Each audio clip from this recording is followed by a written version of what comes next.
The sound of metal scraping across concrete echoed through the giant parking garage like a scream that refused to die. Employees froze mid-step. Coffee cups paused halfway to lips. And standing beside the battered old silver car was a man who looked like he had just lost the last piece of his dignity in front of the entire world. The CEO's voice cut through the silence with cold cruelty. "That car is dead. Just like your future here if you keep dragging your problems into this company." The laughter that followed was quiet, uncomfortable, and sharp enough to wound. But the single father standing beside that broken car didn't argue. He simply lowered his eyes, held his little daughter's backpack tighter in one hand, and nodded like a man who had already learned life could humiliate you far worse than people ever could. What nobody in that parking garage knew was this. 30 days later, the same man would walk back into that building and shock every single person who had looked down on him. Before we begin, take a moment to like, comment, share, and subscribe to the channel, Wisdom Story House, if you believe kindness and second chances can still change lives. Stories like this remind us that sometimes the people society ignores are carrying the strongest hearts of all. Morning sunlight spilled across downtown Ashford City as commuters rushed through sidewalks with hurried faces and untouched dreams. The city looked beautiful from a distance, but for people like Rowan Mercer, beauty was expensive. Survival was what mattered. Rowan was 38 years old, exhausted beyond his years, and raising his 7-year-old daughter Ivy alone after losing his wife Elena 3 years earlier to a sudden brain aneurysm. One ordinary Tuesday she had kissed them goodbye before work. By evening, she was gone forever. Since then, Rowan had been living each day like a man trying to carry a collapsing building on his shoulders without letting his daughter see the cracks. Every morning began before sunrise.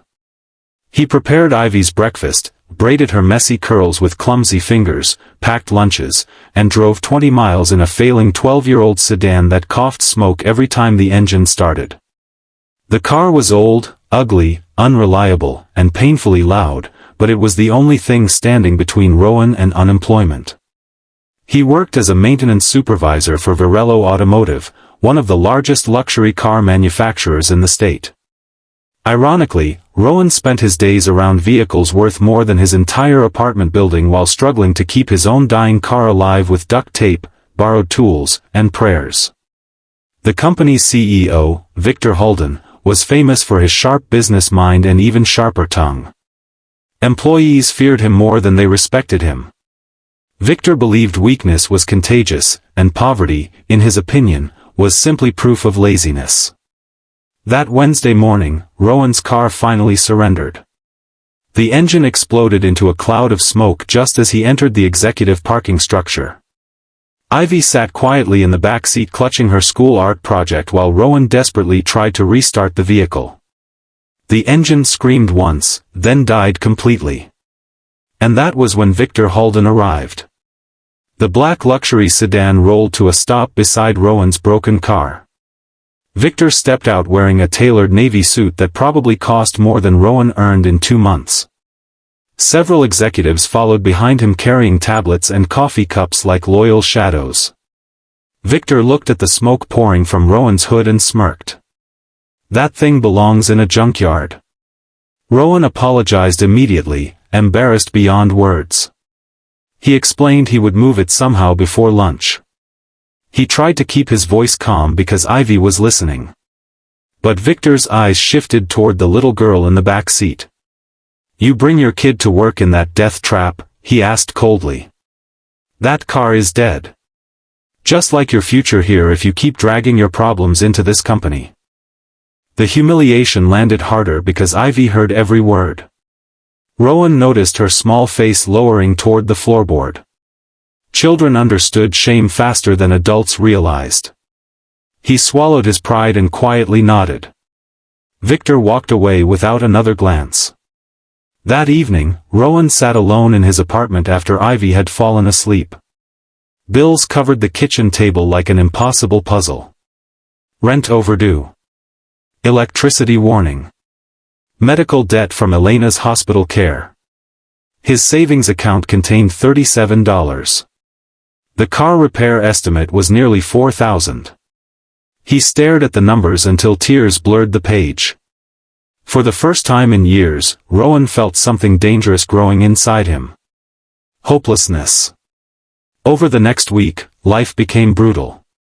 Rowan borrowed rides from co-workers who barely tolerated him.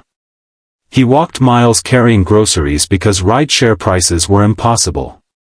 Ivy noticed the exhaustion even when he smiled through it. One afternoon, Rowan found her sitting silently at the kitchen table drawing their old car. "It looks happy here," she whispered. The drawing showed the broken sedan parked beside a beach under bright sunshine. Rowan smiled weakly. "Why happy?" "Because it stayed with us when nobody else did." That sentence shattered something inside him. Because she was right. That ugly old car had carried Elena to doctor appointments. It had survived snowstorms, hospital visits, funerals, school mornings, and nights Rowan cried behind the steering wheel after Ivy fell asleep in the back seat. The car wasn't metal anymore. It was memory. 3 days later, something unexpected happened. Rowan received a package from storage containing Elena's old belongings. Most were ordinary things, scarves, books, photographs, but hidden inside one box was a notebook he had never seen before. Inside were dozens of handwritten pages.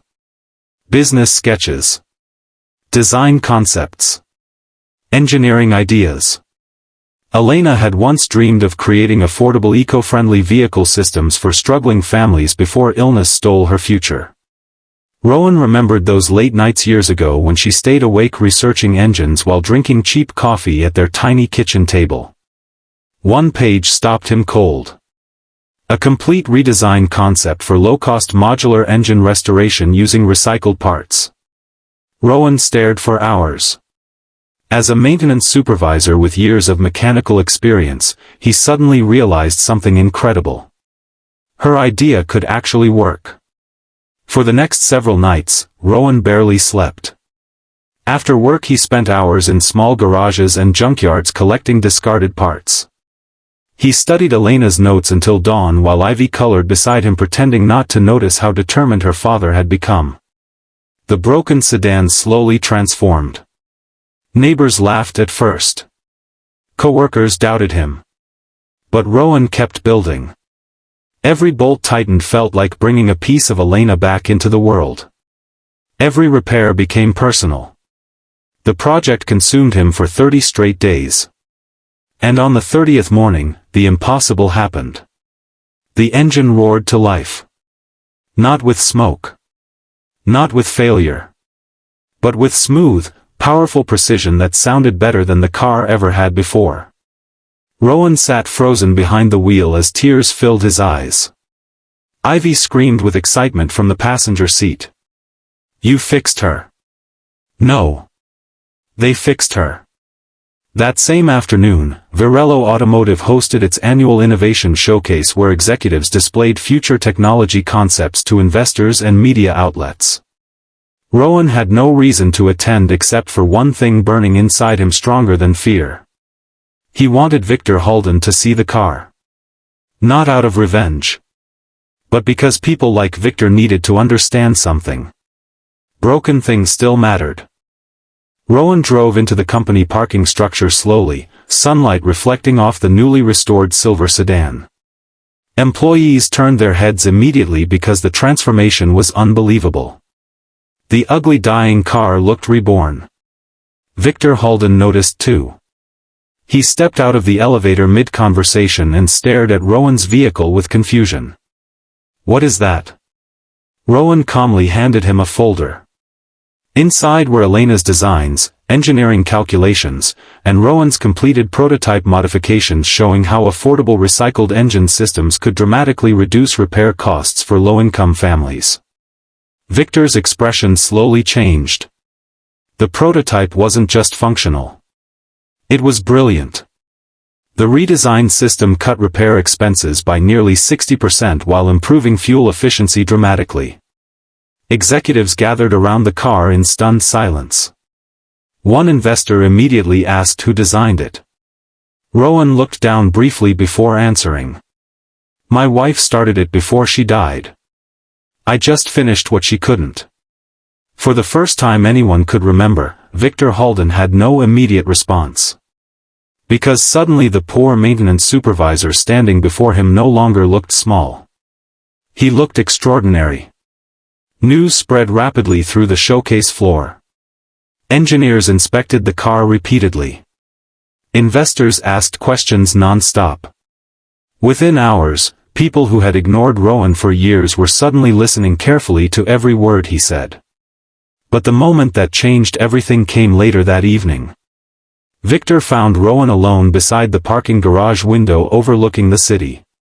The older man looked uncomfortable in a way power rarely allowed. I was wrong about you, Victor admitted quietly. Rowan said nothing. Victor stared toward the restored silver sedan downstairs. I grew up poor too, he confessed. Spent my whole life trying never to feel powerless again. Somewhere along the way, I forgot what struggling people actually carry. Rowan finally looked at him. Pain recognized pain.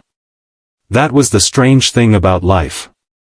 Sometimes the cruelest people were simply wounded people wearing expensive armor. Within 2 weeks, Virello Automotive announced a new affordable engineering initiative inspired by Elena's restoration concepts.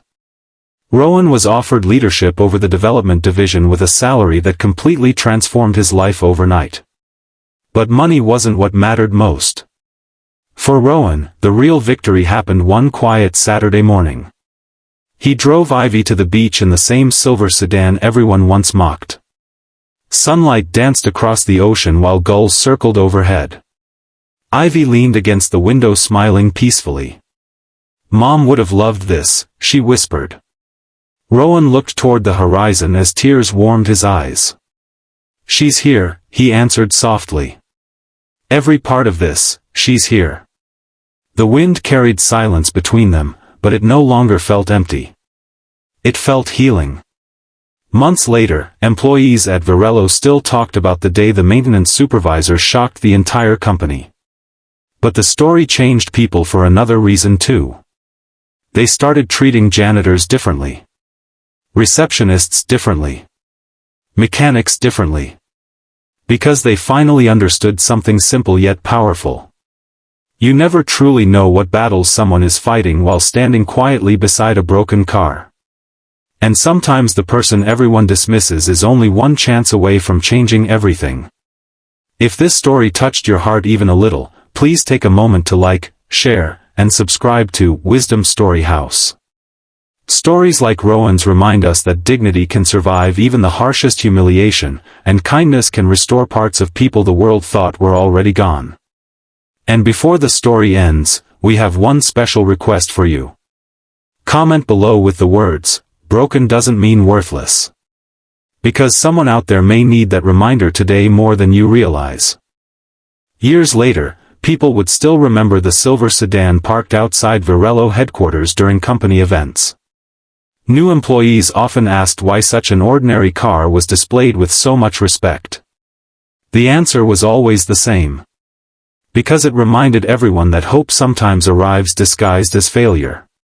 And because one single father proved that love, loss, sacrifice, and determination could rebuild more than an engine. They could rebuild a life.